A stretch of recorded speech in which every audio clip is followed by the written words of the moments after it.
I think high level, just make yourself as valuable as you possibly can. I think, in good times and bad, but especially in bad times, if you have really developed your skill sets, and you become like an invaluable asset to the group that you're working for, that just makes you like, that much, more prepared to deal with recessionary environments. So like really like, hunkering down, digging into the details, like trying to learn as much as you possibly can and develop skill sets that perhaps others would not be able, it's difficult for them to do. It takes a lot of effort.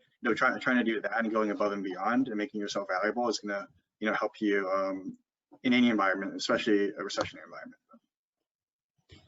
Yeah, that was my first thought as well, because I just thought we instituted like a new internal system basically, and so I spent a lot of time getting to know that pretty well, and so now people kind of come to me with questions about that. So there's examples like that where you want to make sure that you're extremely valuable so that you are at the top of everyone's minds and they need you for certain things that they really can't do, and that you need to be there for them for. But I'd say just do the best you can. That's all you can do. Like we were saying, like, there are things that you can control, and just being the best person and doing the best work that you can possibly do, really grinding it out and really putting forth that 110% effort, giving it your all with that attention to detail, with those hours, with that work that you put in, and making sure that you put forth a really, really quality product, I think makes it so that you are like at the top of the list, top full-time employee, whatever it is, the full-time analyst, whatever. So I think, and that really helps you in the future and gives you a lot more stability, for lack of a better term. I think if you really enhance those skills and really show that you're a very, very valuable quality member of the team, it's huge. As student leaders, what is the advice you want to leave everyone with? So I think like advice I would give now, especially for maybe sophomores that are trying to ramp up into the process, is to again like utilize those underclassmen networks, and then also maybe utilize any network you have if you're part of a certain club, and really create communication. So like if you hear that a certain firm maybe is starting interviews, you guys can kind of help one another prepare and reaching out to those upperclassmen at those firms, so that when firms start to get the process rolling, that you kind of have the communication lines to know and understand that and be able to tap into it. And then I would say, like, don't be afraid to reach out to people, because like upperclassmen and full-time analysts have been through the process.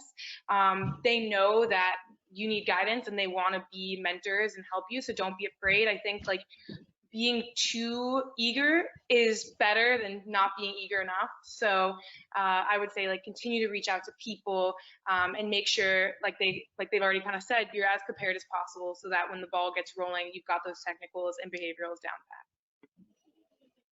Yeah, I think to add to that, and kind of generally speaking, I think really use this time effectively. Obviously, you still have schoolwork and everything else going on, but being home is very different than being in school. There's a lot less, that social aspect, which on one hand isn't great, but on the other hand probably gives you a lot more time to kind of refocus, take a step back, and take a look at your preparation and kind of your career plans and aspirations in general. So don't waste this time. I would say use it very proactively. Read up on the vault guides, watch videos online. Joining this type of webinar is a great thing to do, and just keep doing that. And it's definitely going to be hard. I know even personally, it's been very difficult for me to stick to the same type of routine that I would do in school. But at the same time, I think it's very important to just keep the big picture in mind, and don't be disheartened by kind of this temporary disruption.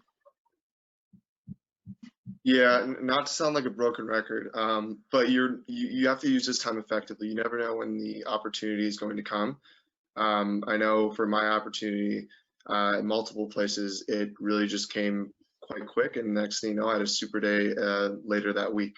And I think something that Keith said as well, assume that the interview timelines are going to stay constant. I think for a lot of the smaller banks like LionTree too, We don't need 30 interns a year, like a GS or a Morgan Stanley. So, you know, those places are going to be looking to pick off some really good candidates, and just really see this as an opportunity also to learn about the market. I think right now we have the opportunity as students. We're probably not generally invested in the market, so we don't feel the pain that others are feeling, perhaps at the same time. But, you know, keeping Bloomberg on in the background or reading as many articles as you can, I think that's nearly as important for the job interview process as it is to knowing the technicals, kind of knowing the ins and outs of markets and understanding how a public company would think about interest rate exposure and things of that nature.